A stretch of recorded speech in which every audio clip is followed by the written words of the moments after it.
cross your fingers, give it a pull, and there's your cap, guys.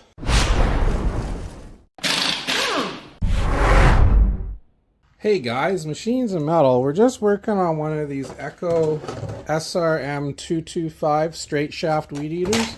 Oops. So this one's got the straight shaft and the small speed feed head on the end of it.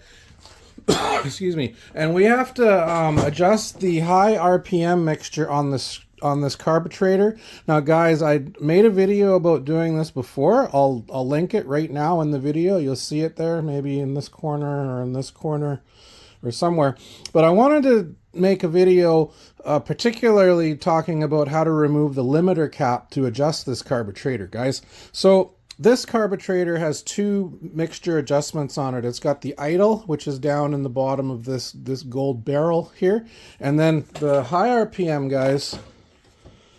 I don't know if you can, maybe there you can see it. It's right down inside there, right there, guys. Now there's a plastic cap in there, and you need one of these Echo tools to get the cap out. You could probably use a wood screw or something, but you can get these, guys. This is part number 90175 through I bought this through echopower.ca. I don't know if that website still works, but what I'll try and do before I post this video is make a link in the description below where you can buy this tool. It's a 91075 Echo limiter cap plug removal tool. This is the 2.5 millimeter.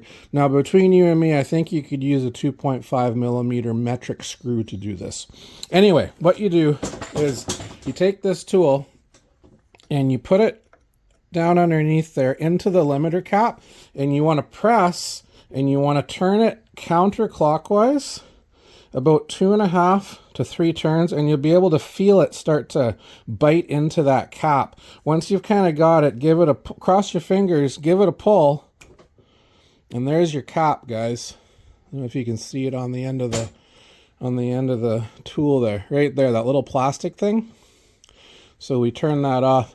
Now that's your limiter cap. Now down inside on this carburetor, guys, is actually a very, very small jewelry style screwdriver tip, which you can use a jewelry style screwdriver to adjust while you're running your machine at high RPM. All right, I'm gonna, like I said, try and put the link down below to where you guys can buy this. I don't know if it's gonna be easy to find online, but I will check and see what I can do for you. All right, hit the subscribe button for more tips and tricks like this. Thanks for watching.